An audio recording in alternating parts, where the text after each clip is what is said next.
guys, welcome to my channel, Chantilly's Kitchen Hop, and I'm your host, CHANTILLY'S.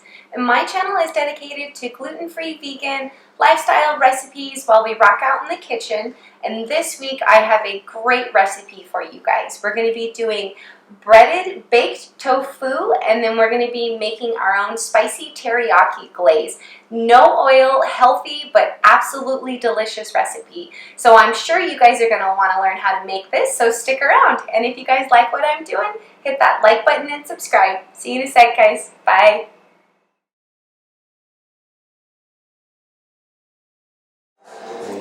Hi guys, I hope everybody's having a great day. Thanks so much for joining me today. So this is Chantilly's Kitchen Hop, and I am CHANTILLY'S.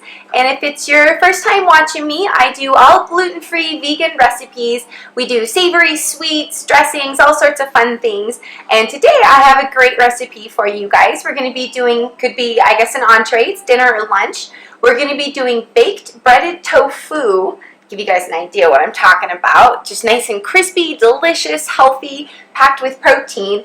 And then we're going to be making a spicy teriyaki sauce glaze that we're going to be putting those in at the end, and it's just absolutely delicious. You won't know it's tofu. It has a very chicken-like texture. So let's go ahead and get started, guys. So I guess we should start with, let's preheat our oven. We're going to do 375.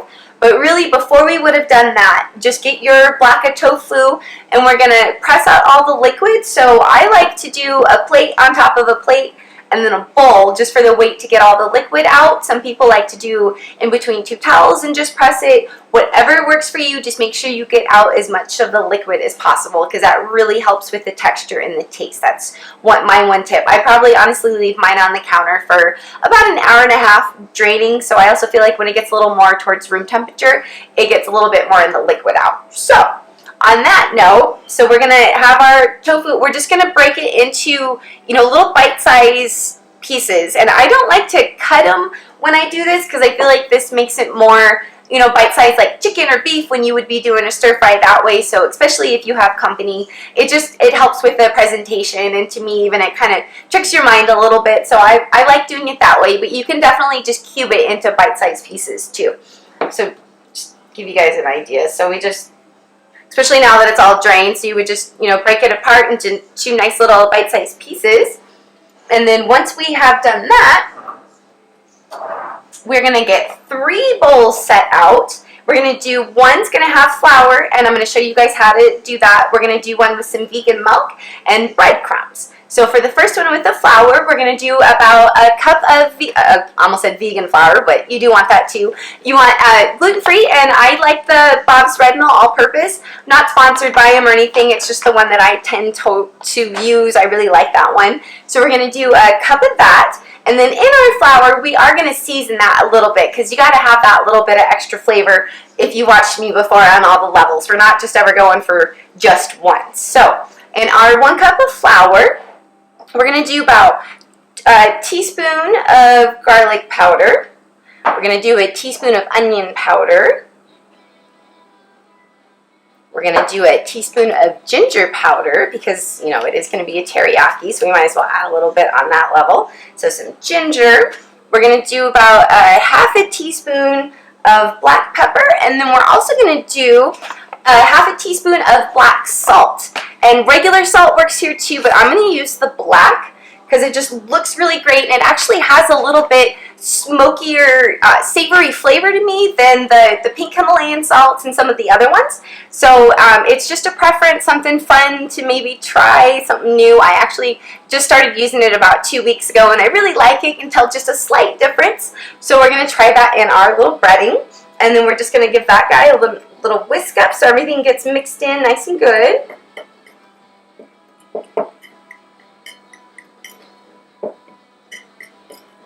Make sure you do whisk it, because sometimes I notice that seasonings like to just go sit at the bottom, and we don't want that. We want to make sure it's getting on our tofu when we do it. And another tip here too, guys, I would recommend a separate utensil for each bowl, and not using your fingers or the same one, because it's just going to be a big gloppy mess at the end, because I have tried it. I have definitely used my fingers, and I've just learned, do 3 separate utensils. It's going to make a big difference for you, I promise. So in our next bowl, we're going to do a half a cup of vegan milk of choice. I actually did the cashew milk today, so I have a half a cup in there. And then we're going to pour in about a tablespoon of apple cider vinegar. I'm just going to eyeball it. I'm not actually going to measure it. And then we're just going to give that a nice little whisk with the spoon that we have, or fork we have designated for that bowl. And then in the next bowl, we're going to do about a half a cup to a cup of gluten-free breadcrumbs. And I actually have the Ian's brand today. They have an Italian herb one, but I just did the plain one because we're going a little bit more Asian style with our dish. But the herb one's really good too. So I've got that. Just make sure you guys can see what I am doing. Yeah, so that way there's not too much room in between, right? We definitely are going to need our tofu. And then the next thing we're going to need, just to make sure we got, just get your baking tray, cookie sheet, or whatever you're going to use. And I would recommend lining this one with parchment paper. I know sometimes I say you can skip that step, but it will make it easier when you have to flip the tofu, and it seems to help get it a little bit crispier for me. So I am just going to go ahead and do that. So let me show you guys how to get our tofu prepared. So we're going to just, take one of our little chunks that guy's about bite size. We're going to drop it in the flour and then just give it a nice little stir up in there. And you don't really have to bother about shaking any of the excess flour off. You want it. And then we're just going to throw it right into the milk mixture. Give that guy just a little toss in there if he'll come out. And then pop him just right into the breadcrumbs. And then give that guy a nice little stir in there. I kind of like to press my breadcrumbs into it just a little bit because I want to make sure it's fully covered and I have as many breadcrumbs as possible. So give you guys an idea what it looks like before we bake it. So that's about what it looks like, and honestly that's about what a piece of chicken or something else would look like with egg and all the bad stuff that we don't want. So let's just do a few more to show you guys in case we didn't get a good picture. So we tossed another piece in the flour. And if you want an extra thick breading, you could always double do the flour and the milk mixture. So we could do that and then toss that back in there if you want. It'll just get it a little bit thicker and crispier. So that's all preference there too if you guys want. Just helps get a bigger layer for us. And then we're going to, see, and I already mixed up putting a spoon in a spoon, so it's just, you're going to make a little bit of a mess with this one. I promise it's not too bad, but it's hard to keep everything in the bowl, so let's just put it that way. Press him down a little bit. Give you guys what the double guy looks like. And I try not to handle these just too much, just so all the breading, everything does stay on them, because I like the breading and I want to make sure it gets nice and crispy, and then it's still there to absorb the spicy teriyaki mix that we're going to be doing in just a sec. So I'm just going to do one more to show you guys, and then we'll just go ahead and move on to the next step. And I think you got an idea of how to do this. And I usually just do a half a block of tofu when I make this. It's going to get you at least 3 to 4 servings, honestly. It's a pretty big, they're about 16-ounce blocks, so I mean that's a lot of protein and stuff. So you can do the whole thing. You might need a little bit more flour and all this mixture, but I would start with just this, so that way you're not wasting stuff at the end, because I do notice a lot of times I've used too much flour or breadcrumbs and stuff like that. And then we'll just have that out on our baking sheet. You guys will load them up as full as possible, and we already preheated our oven to 375, so by the time we're done with all of this, it should be ready to go. We're going to pop them in for, we're going to do total about 20 to 25 minutes. We're going to put them in for 10, and then we're going to pull them out and flip them, and then bake them for about another 10 to 15. And let me show you guys. So I like to do mine for 25 because I like to make sure they're actually starting to get a little bit brown. They're nice and crispy. You can actually maybe even hear it. So they are, nice and crispy. It's like an actual chicken nugget. I'll even pop one open and kind of show you guys what I'm talking about. So, even we got nice breading on there. It actually looks like, a breaded piece of meat, but it's tofu. Okay, so let's move these out of the way. So I think you guys got this. I didn't see any questions or anything, so let's move these over. And then we're we're going to show you how to do the spicy teriyaki sauce. Running out of room on the countertop, huh? Alright, so let's pull over. Just going to want to get a small to medium-sized skillet, depending if you're doing all of the tofu. I'd actually do a large skillet, but since I'm only doing half, I'm just doing a medium skillet. And we're going to do it on medium heat. I got mine warmed a little bit. And then we're actually doing no oil for this, so this whole recipe is actually really healthy, no oil, lots of protein, lots and lots of flavor. I promise nobody would actually know that it's healthy and not deep fried, especially once the glaze is on it at the end. So once our pan's warmed up, we're just going to start by tossing in 2 cloves of two cloves of garlic, and then we're going to get those sauteing for just a minute before we put the rest in. And you can toss in a little bit of water if you guys need, you don't want your stuff burning, or you don't have a good non-stick, so you can definitely do that. So we're just going to let the garlic just warm up for a sec so it gets nice and aromatic and starts releasing a lot of that flavor for us. This is similar to some of the other ones I've done, but just a little bit spicier and honestly just a little bit more fun. It's just a little different, so it's going to be absolutely delicious. So once our garlic starts getting a little bit brown there, we're going to toss in 3 tablespoons of soy sauce.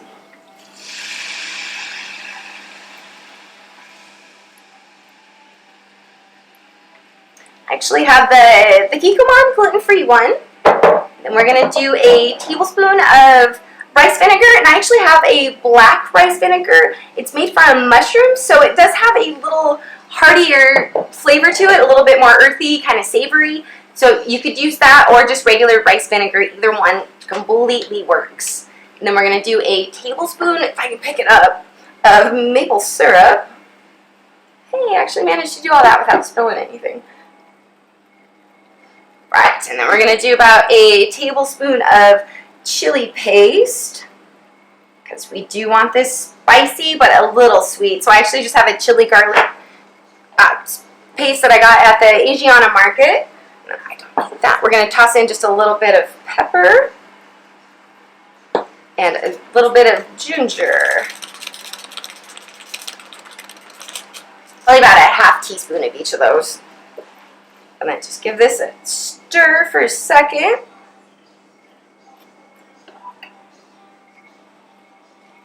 So we're just trying to get a nice glaze going, and then we're going to cook this down just for a little bit, and then we're going to throw in just a little bit of water and a tablespoon of cornstarch so it just gets nice and gooey for us. So you can see it's boiling just a little bit. We don't want it boiling too hot because we don't want to burn it. So if you need to, just turn down your heat a little bit. I did. I had it a little too hot.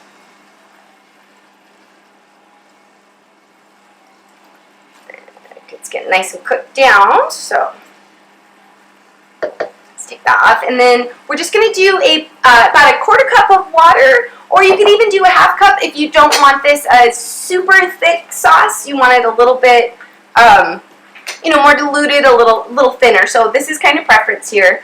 I like mine a little thicker, so I'm going to stick with just a 1/4 cup, and we're going to do about a tablespoon of cornstarch in there.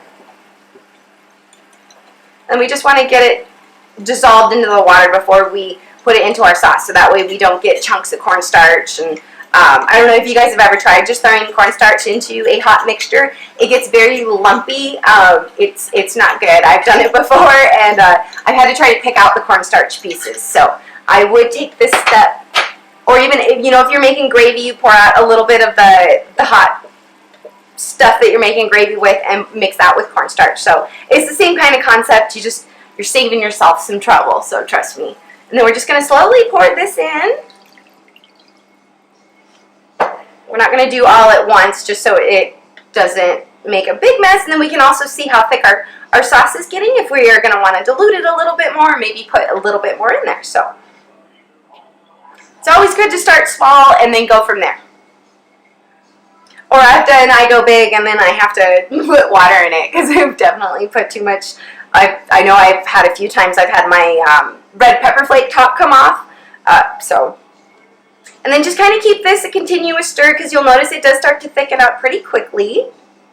And we don't want it burning, but we do want it to thicken up for us. So we're just looking for a nice yummy glaze that we're going to be tossing our breaded tofu in. And if you guys don't like yours as spicy, you could definitely, do a lot less of that chili paste or completely leave it out and have it more of a sweet teriyaki. Just do a little bit more maple syrup, kind of even out your flavor.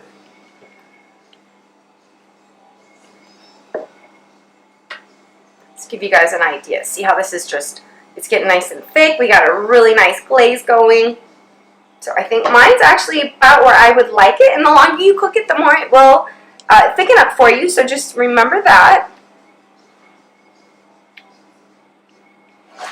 Let's give it a taste too, make sure. It's got some nice spice, a little bit of sweet, little spice. That is perfect. So now, actually, just go ahead and turn your heat off because it's going to be warm enough and you're going to be serving this right away. Just going to take the tofu that we got all ready, toss it right in there, and then we're just going to mix it around, and then we'll be serving this right back up.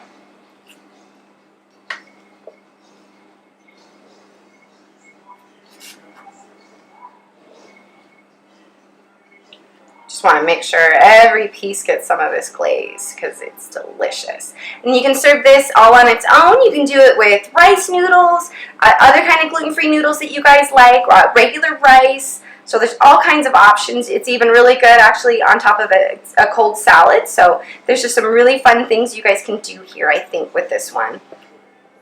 And then let me pour this in my dish and you guys can get a good idea what this looks like.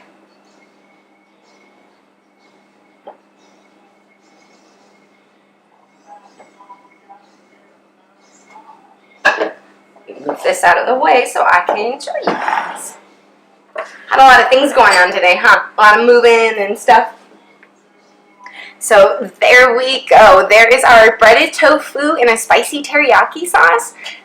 Get you guys pull one out so you just look how delicious that is. It's nice and glazed. You would not know this is tofu. It's got a lot of flavors on every level. It's super good. It's honestly one of my new favorites. I was just playing around with this the other day. I've done fried tofu and other ways, but I actually hadn't tried a baked breaded one. And I can tell you I am in love with this. I've even left the sauce off and just eaten it with ketchup or honestly just all by themselves. So there's a lot of things you can do with just the breaded tofu recipe.